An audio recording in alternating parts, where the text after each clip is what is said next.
The text came through at 10:47 in the morning, a screenshot of her bar exam results with a single line underneath. It's official now. Sienna meant free in more ways than one. Free from studying, free from stress, and based on what happened next, free from me. She came home that evening already drunk on champagne and something harder to name. Maybe victory, maybe relief. She walked through the door at 7:42 with her heels dangling from one hand and an expensive bottle in the other. Her makeup was perfect, the kind she never wore when it was just us, and her breath hit me before her words did. "You're still awake," she said, dropping her purse on the floor like I was supposed to pick it up. "Big day for me." I started to say we should celebrate together, but she was already handing me an envelope. Thick paper, embossed seal, no attempt to disguise what it was. Divorce papers. Pre-signed by her attorney, just waiting for my part. "You've done what I needed, Elliot," she said, with the emotional range of someone reading a grocery list. "But I have to focus on my career now. You understand." I didn't say anything. Not because I lacked words, I had 8 years worth of them stored up, but because I understood this decision had been made long ago. Probably somewhere between her second-year contracts class and that networking mixer she'd told me was just alumni and appetizers. So I just looked at her. Really looked. Past the makeup she never wore for me, past the designer purse I'd paid for by pawning my father's watch, past the eyes that used to show gratitude, but now just blinked with cool indifference. I pulled a pen from the kitchen drawer and signed every page. Then I handed her the house keys, the parking garage file, and the folder containing her mother's medical records. All of it organized, labeled, color-coded the way I always did things, the way I'd done everything for 8 years while she built her future. She didn't look surprised. What really hurt was the relief on her face, like she'd been genuinely worried I might cry or beg or make a scene that would embarrass her. But I didn't give her that. I put on my coat, stepped into the cold November night, and left. No bags packed, no plan formed, just the weight of 8 years sliding off my shoulders like a badly fastened harness. You spend nearly a decade caring for someone's dying mother, wiping her face when she couldn't do it herself, pushing her wheelchair to appointments, warming soup when she was too weak to stand, cutting pills with surgical precision because the hospice nurse showed you how. And when it's all over, when the credits roll, you don't even get mentioned. That's how it felt, like I'd been edited out of my own story. I turned back once. Through the window, I could see her already on the phone, laughing with someone, the champagne cork rolling across the hardwood, like the punchline to a joke I wasn't part of. I used to think betrayal came with shouting and thrown objects and motel receipts. Turns out sometimes it just wears professional attire, hands you a pre-printed envelope, and says thanks for the ride. People say you should see it coming. Sure, but tell me exactly when you're supposed to detect betrayal when you're working 2 jobs, scheduling chemotherapy appointments, doing her mother's laundry, paying tuition bills, and skipping meals so she can afford her mock trial prep course. When precisely are you supposed to hear the alarm bells while you're cleaning up after her mother's coughing fits and she's in the library studying torts? I'll admit it. I stayed longer than I should have. Not because I was weak, because I believed in her, believed in us. But belief becomes a liability when someone decides to weaponize it. I left everything that night. The house, the car, my name on the mailbox. She could keep all of it. I didn't need reminders and I didn't need revenge. Not then, anyway. Because what she didn't know, what she still didn't know as she laughed about me with her new colleagues, was that I'd taken the only thing that actually mattered. Silence. And silence, when you know how to use it, cuts deeper than any argument. The next Saturday, she threw a party, rented a downtown rooftop space, wore a white pantsuit, played hostess like she'd been born into wealth instead of climbing there on my back. The party was packed with new attorneys, fresh bar passers, HR managers with wandering hands and clipboards. After the 3rd or 4th round of drinks, people got curious. "Hey, Sienna, where's your..." What was his name again? "Elliot," she said, like she was trying to remember a restaurant she'd visited once. Then she clinked her glass with a fork and raised it high. "Elliot," she said louder with that practiced smile she'd been perfecting since orientation week. "Let's toast to the man who made all this possible." A few people clapped, confused and polite. She didn't stop there. He was exactly what I needed at the time. A rock, a wallet, a stepping stone. The laughter that followed had teeth. Someone from the prosecutor's office actually spit out their drink. A paralegal slapped the table. Sienna just sipped her champagne and absorbed the applause like she'd delivered a brilliant closing argument. But not everyone was laughing. One of the new hires, a kid named Christopher who'd transferred from a firm upstate where I'd done consulting work, recognized the name. He didn't say anything, just quietly pulled out his phone, started recording halfway through her speech, and kept his face neutral. Rumors usually start in bathrooms or break rooms. This one started in 4K with crystal clear audio. By Monday morning, the video was circulating through a few private Slack channels, then group texts.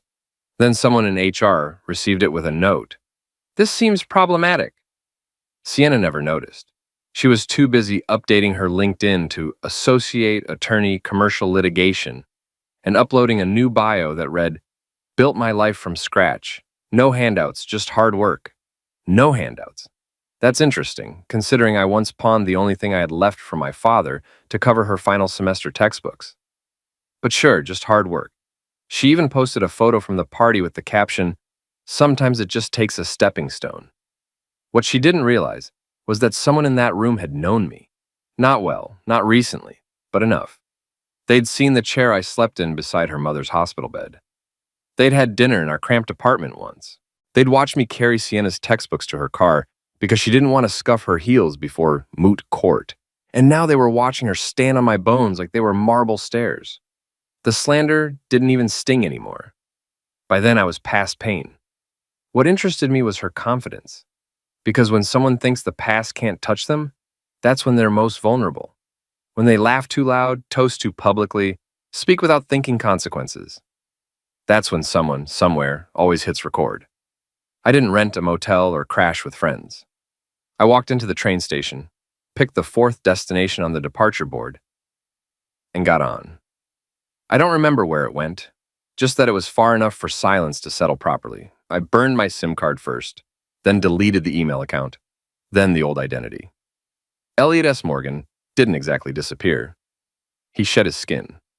I had barely enough savings for 2 months if I was careful about food. So I made a call. Not to family, I didn't have any left.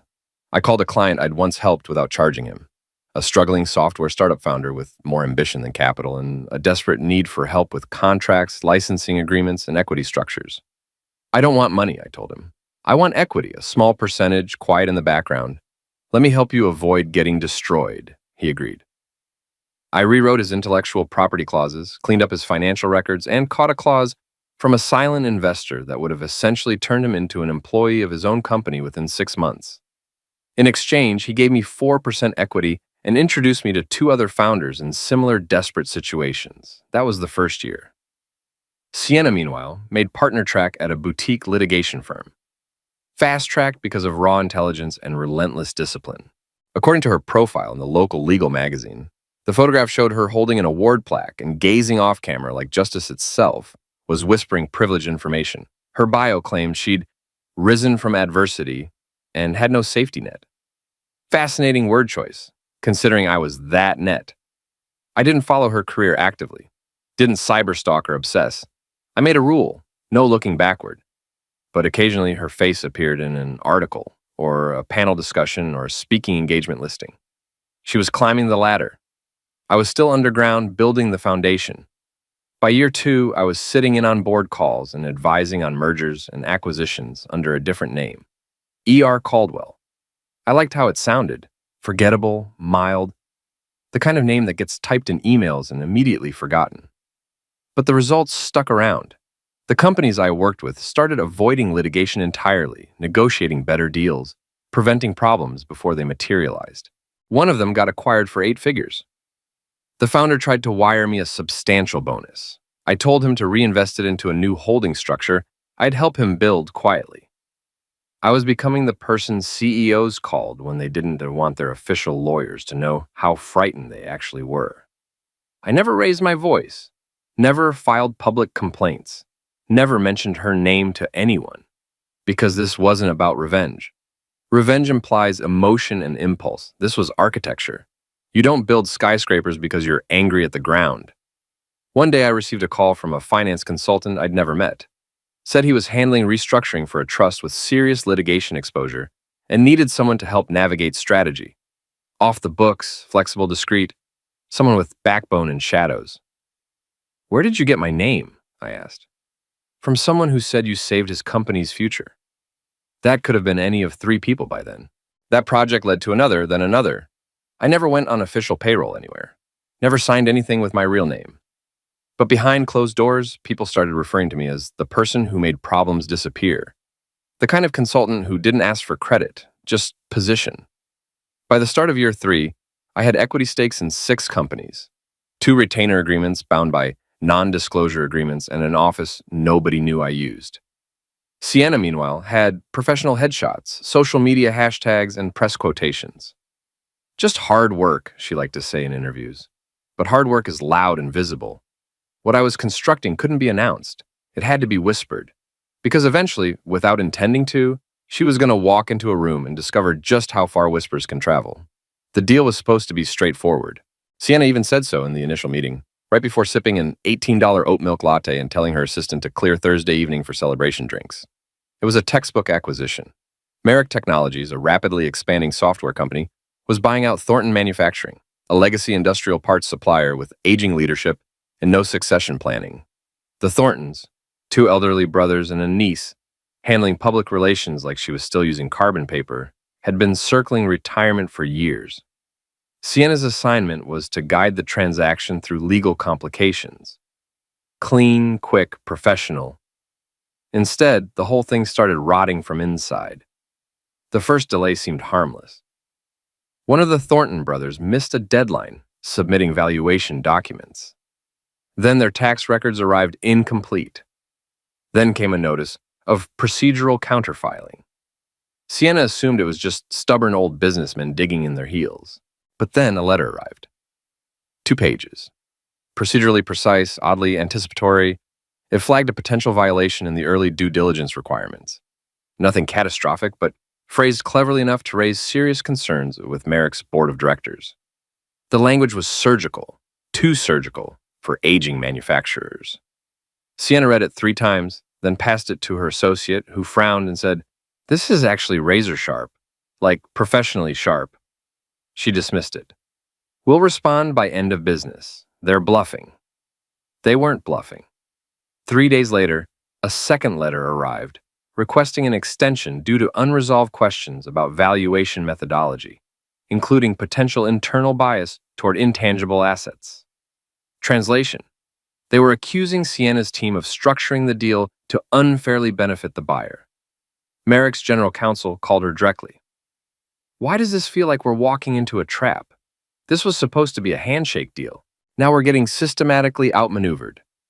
For the first time in months, Sienna didn't have an immediate response. She went back through every document her team had drafted, every email logged, every procedural note. Everything looked pristine, strategic, professional. And yet someone was consistently staying 3 moves ahead. She scheduled a late-night emergency session with her team, ordered Thai takeout, drew timelines on glass walls with dry erase markers. At one point, she stood silently staring at a whiteboard covered in arrows and dates and client names. Then, she asked the room, "Who exactly is representing the other side?" Nobody had a clear answer. Her paralegal searched the filings looking for the external firm listed. It was newer, small, discreet. No LinkedIn presence, no promotional website, no flashy attorney biographies, just initials on letterhead and a single contact line. E.R. Caldwell, General Counsel, External. She didn't react to the name, not yet, but she circled it, underlined it twice. "Caldwell," she said aloud. "Never heard of them." That's the advantage of building in silence. By the time they notice your name, you're already miles ahead and they're staring up at a structure they never saw being constructed. The Thorntons, it turned out, had retained E.R. Caldwell a full year earlier, quietly, through a limited liability company they'd formed specifically to hold their intellectual property rights, which meant Sienna's entire legal strategy had been aimed at the wrong entity from the beginning. She didn't discover this until the next objection landed, citing improper party designation and requesting full case reassignment due to what it diplomatically called procedural misalignment. That's when her junior partner looked at her and said, "They're not just resisting, they're systematically tightening the screws."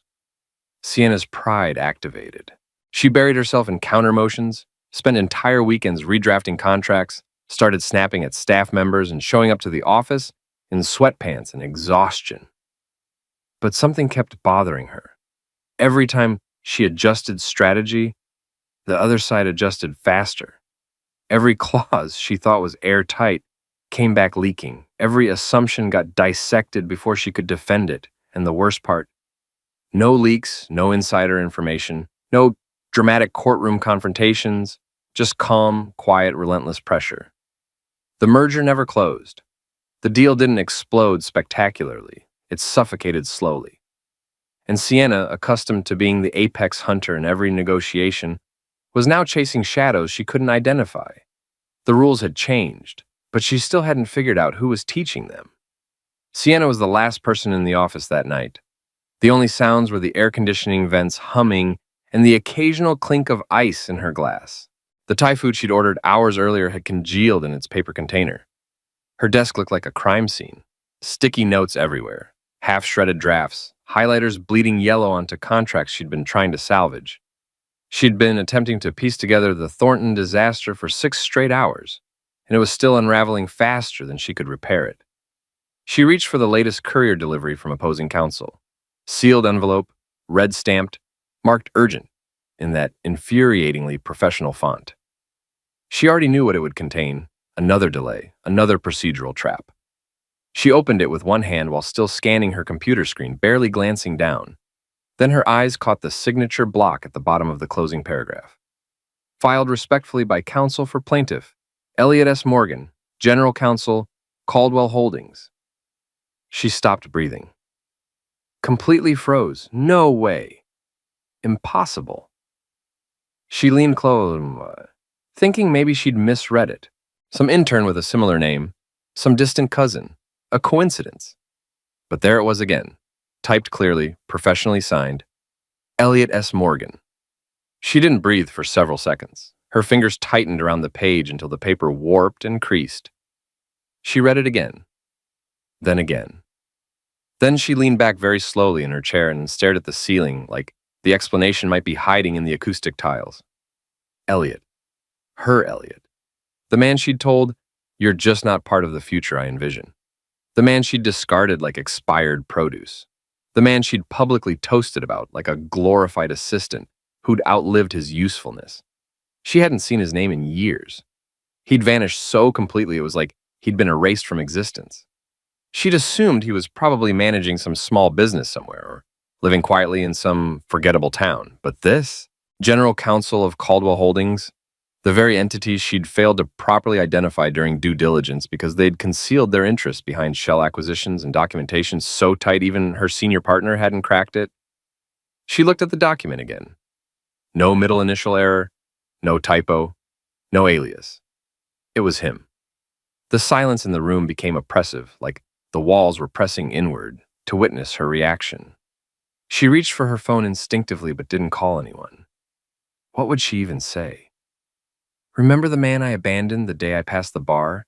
He just systematically destroyed my case." She laughed, but it was bitter and hollow. Her mind raced through memories she'd tried to forget. Him cutting her mother's medication with careful precision, staying awake all night, reviewing her case briefs, bringing soup to her bedside after 14-hour study sessions, accepting her criticisms like he deserved them, always useful, always calm, and then just gone. No argument, no tantrum, no fight, just a signature and a quietly closed door. She'd thought it was weakness, pathetic even, that she'd broken him so thoroughly he didn't even resist. But now, reading his name at the bottom of a letter that was systematically dismantling her entire case, she understood something different. He hadn't been broken. He'd been busy becoming the kind of person who didn't need to raise his voice to destroy you. The room felt colder. The career she thought she'd built, the job, the speaking engagements, the social media endorsements, all of it suddenly felt like scaffolding constructed on sand. Her hands were shaking, so she pressed them flat against the desk. Then her phone buzzed. Message from her associate. "New motion incoming. Caldwell's team wants to compel discovery. Some internal emails have been flagged. She didn't reply. Couldn't. Instead, she turned off the office light, sat in the darkness, and whispered one word. Elliot! The email surfaced on a Tuesday morning. It didn't come from a leak or a whistleblower. It came through proper legal channels.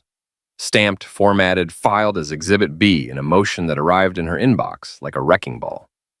Motion to compel discovery, filed by counsel for plaintiff, Elliot S. Morgan. Sienna opened it, expecting more of the same strategic delays and corporate formalities. Instead, she found herself staring at a direct quote pulled from one of her own internal communications. They're sentimental and outdated. Drag them through procedural complications and they'll collapse before fourth quarter. Target the niece. She's emotional and risk-averse. Below it, the note from Elliot's legal team read, "We request the court review the above correspondence for evidence of prejudicial negotiation tactics and bad faith conduct relevant under discovery rules." Sienna's stomach dropped before she finished reading the first page. She didn't remember writing that specific email, but the language was unmistakably hers. The cold calculation, the dismissive tone. She'd written it late one night after a strategy meeting, trying to sound tough and clever to her team. Back when she thought the Thorntons were just another failing family business ready to be consumed. She never expected it to surface, certainly not weaponized by her ex-husband in open court. By 9 in the morning, she was in a conference room with 2 senior partners in the firm's general counsel. The atmosphere was tense, sterile, suffocating. "Sienna," one of the partners said, folding his hands like he was attempting meditation, "how exactly did this end up in the court record?" "It was internal," she said quietly. "Confidential. Nobody outside the firm was supposed to see it." "It's discoverable if it goes through proper channels," the general counsel snapped, which apparently it did. The senior partner leaned back, pressing his fingers against his temples. "You handed them motivation. You gave them a narrative. You painted yourself as someone operating in bad faith." "He quoted me out of context," she tried. "No," the partner said flatly. "He quoted you perfectly." The word perfectly hit harder than it should have. She wanted to scream, to overturn the table, to do something that would shatter the smug silence her ex-husband had left hanging in that motion. But all she could do was sit there and absorb it. Her colleagues didn't say it explicitly, but their eyes communicated everything. This could cost us the case.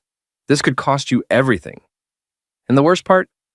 Elliot never addressed her directly in the filing. No sarcasm, no personal jabs, no dramatic revelations. Just quiet, factual deconstruction. It was the legal equivalent of watching your own words transform into a blade, and realizing your ex-husband wasn't just holding it, he was letting you twist it yourself. The judge issued a formal ruling by afternoon. The email was deemed relevant and admissible. Motion to compel granted. Defense instructed to produce all related correspondence and internal communications regarding negotiation tactics. By noon, Sienna's name was circulating in private legal forums. Not publicly visible yet, but the professionals could smell blood in the water. Associates whispered when she walked past. Paralegals paused their conversations mid-sentence. And Elliot? Still no direct communication. No messages, no calls. Just motions filed with surgical precision, delivered quietly, unfolding like the slow, methodical turning of a screw. That night she stayed late again, compiling every email she'd sent in the past 6 months. Every memo, every chat message. Her eyes burned, her wrists ached from typing. Her confidence, that steel-reinforced pride she wore like armor, had started bending under the pressure. She thought about contacting him, asking for what? Mercy, clarification.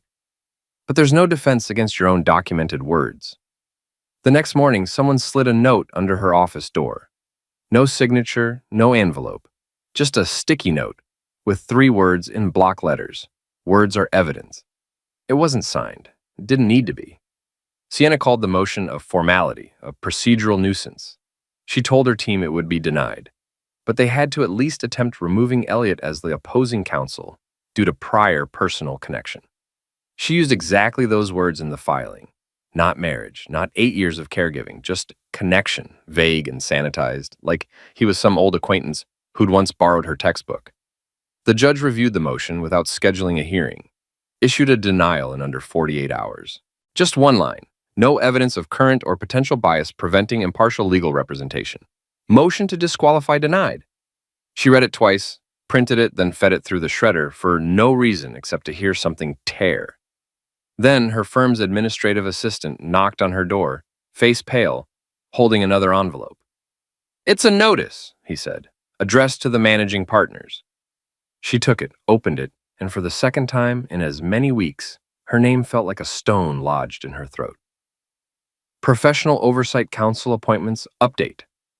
Effective immediately, Elliot S. Morgan had been appointed as a standing member of the POC, the regional authority that conducted independent reviews of attorney misconduct and ethical violations across multiple jurisdictions.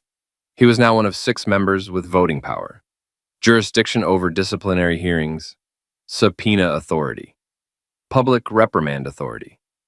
Her breath stopped. She sat down hard in her chair. She didn't know he'd even applied, didn't know he qualified. The POC wasn't some advisory board you joined through connections or donations. It was reserved for the exceptionally competent, the ones with spotless records and surgical logic, the ones who didn't flinch. Elliot had flinched constantly during their marriage. At least that's what she remembered. Now she wasn't certain about anything. "Do we need to disclose this?" her junior partner asked later that day. "I mean, if things continue deteriorating, it could appear—" "It's coincidental," Sienna interrupted sharply, "and we're not going to act like we're afraid of oversight." But she was afraid, not just of oversight, of him, because the moment that notification arrived, she understood the complete picture. This wasn't about winning the case anymore. It wasn't even about the merger. Elliot had positioned himself perfectly, not to punish her directly, but to watch her fall without ever touching her. If the case collapsed under her supervision, if the Thorntons filed a formal grievance, if Merrick accused her of intentional misconduct, all of it could land in front of the POC, and he'd be sitting there on the review panel. No need to recuse himself unless she filed a direct complaint against him personally. She imagined it. Walking into a hearing room full of attorneys with legal pads and neutral expressions, looking up to see him. Calm, collected, possibly even chairing the session. Her ex-husband, her stepping stone, now with the authority to decide whether she deserved to keep practicing law. The weight collapsed inward. Her breathing became shallow. Her hands wouldn't stop trembling. She'd underestimated him so completely, so thoroughly, that she hadn't just left the vulnerabilities when she walked away. She'd left the architectural plans for her own destruction lying on the table. And he hadn't burned them. He'd filed them, categorized them, used them to construct a foundation stronger than anything she'd ever built. That night, she stayed until well past midnight, sitting alone in her glass office, staring at the skyline she used to think belonged to her. Now it felt borrowed, temporary. The email she sent to HR at 2:03 in the morning was brief. No greeting, no explanation beyond necessity. Effective immediately, I am requesting to recuse myself from the Thornton matter due to previously undisclosed personal conflict with opposing counsel.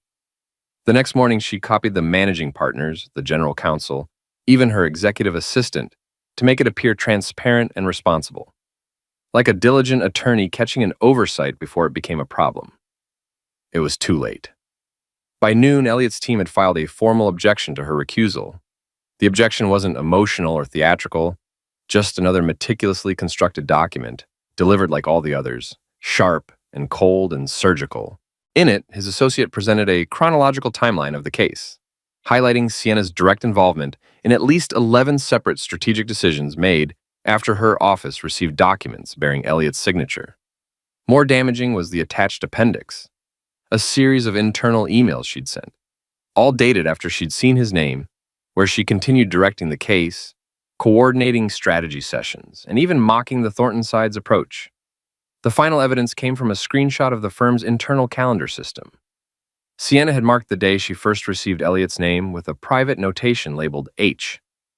The objection concluded, defense counsel cannot credibly claim ignorance. The issue is not the prior relationship. The issue is the deliberate choice to proceed without disclosure, an ethical violation that jeopardizes both the case and the court's confidence in counsel's integrity. By 4 that afternoon, she was summoned into a closed-door meeting with the firm's management committee. They were polite, corporate, controlled.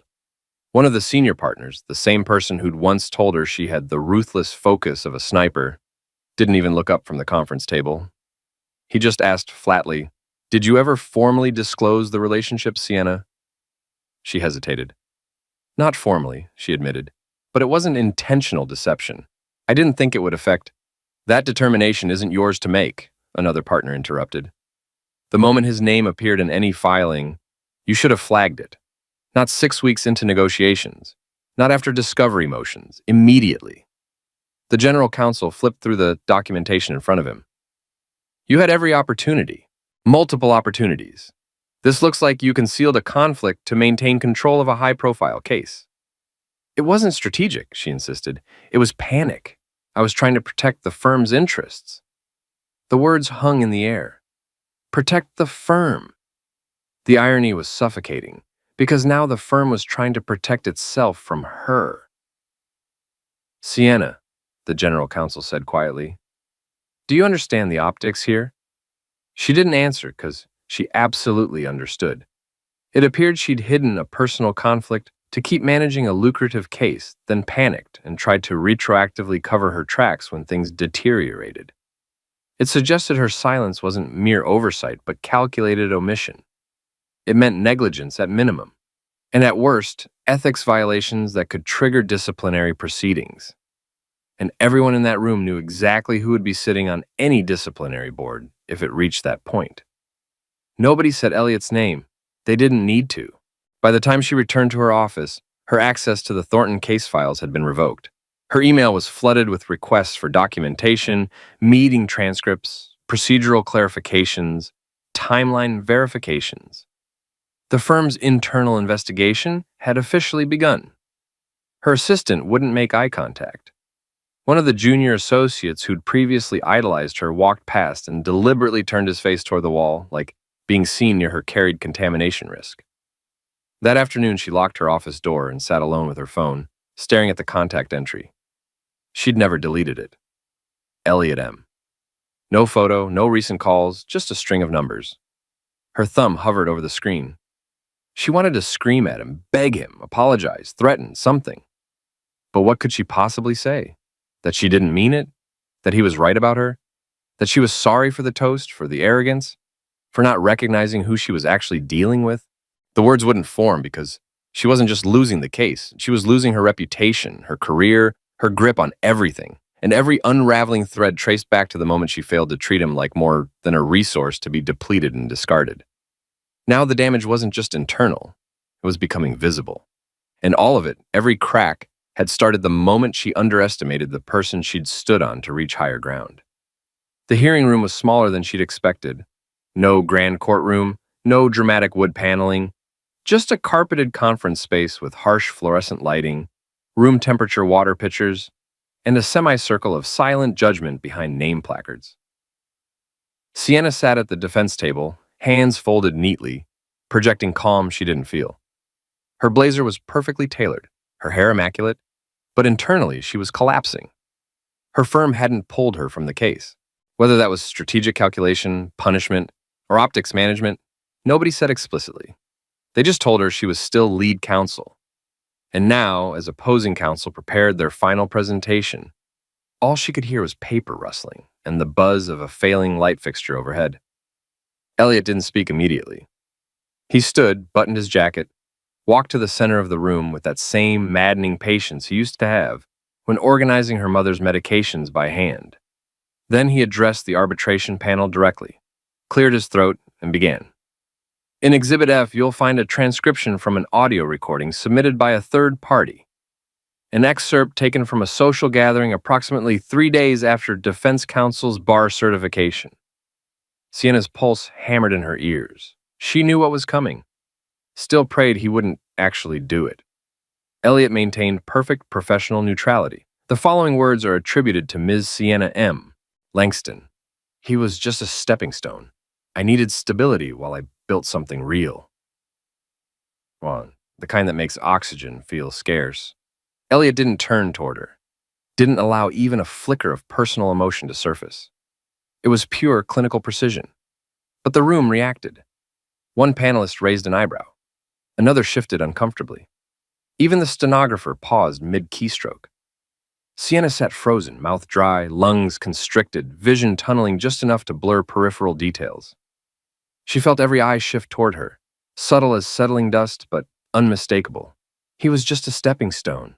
She'd said it drunk and triumphant, surrounded by colleagues who'd laughed at cruelty like it was sophisticated wit. She thought the moment had evaporated into the night like spilled champagne. But someone had recorded it. Someone had preserved it, and Elliot had waited. Not to humiliate her publicly, that would have been simple. He waited until her words were legally relevant, formally admissible, professionally consequential. Now they weren't just cruel, they were evidence. They painted a portrait of an attorney who operated from arrogance instead of ethics, who viewed professional relationships as transactional, who saw human beings as utilities. Sienna opened her mouth slightly, as if to object or explain or simply breathe, but nothing emerged. Elliot didn't elaborate. He let the quote hang in the air like smoke from a fire everyone could now see she'd started herself.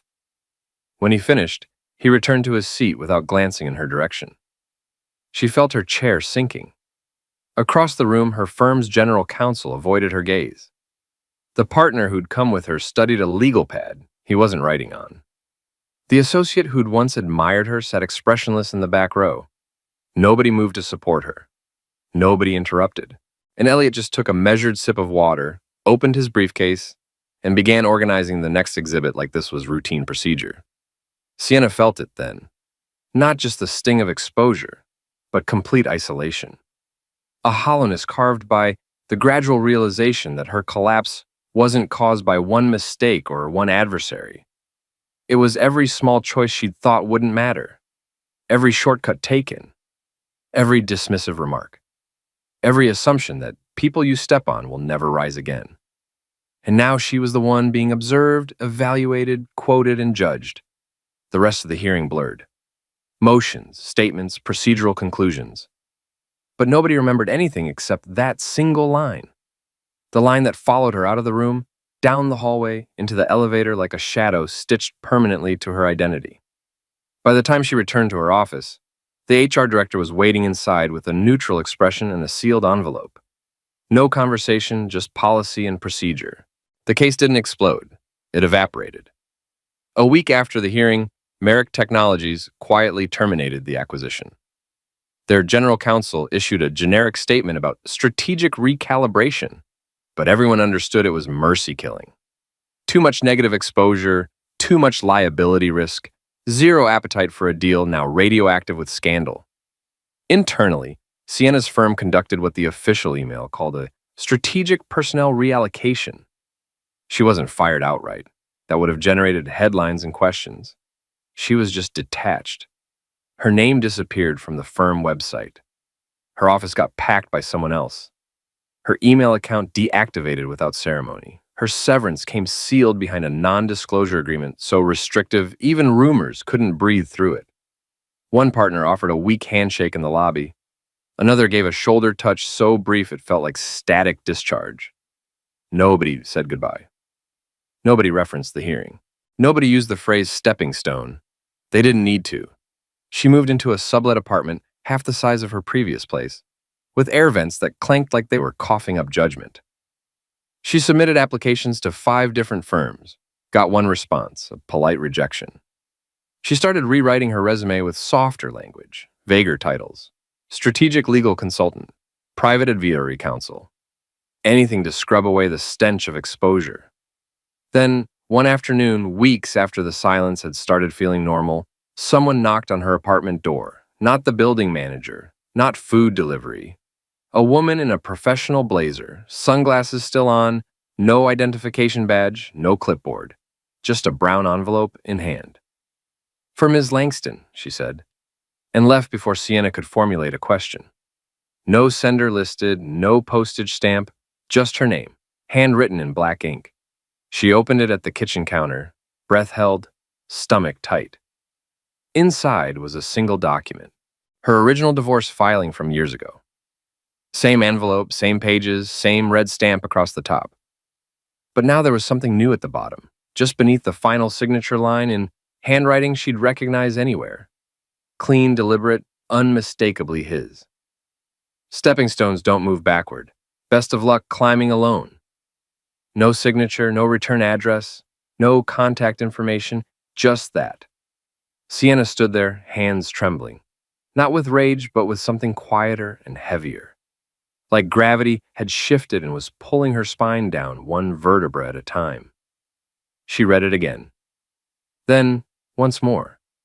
The irony wasn't subtle. He didn't threaten her, didn't raise his voice or retaliate in ways that could be documented or prosecuted. He simply reframed her entire narrative, rearranged it so every piece she thought she controlled turned against her. She'd once called him a stepping stone and believed it completely. But he wasn't beneath her feet anymore. He was above her, behind her, surrounding her. The air itself had changed composition, and she was breathing in the aftermath of a man who never needed to scream to win. She folded the letter back into the envelope, placed it in the drawer beside unopened mail and forgotten takeout menus, then sat at the kitchen table in complete silence and understood finally and irrevocably that some people don't chase revenge. They architect it. And sometimes the person you step on doesn't stay down. Sometimes they just wait until you're high enough that the fall will actually matter. She understands that now.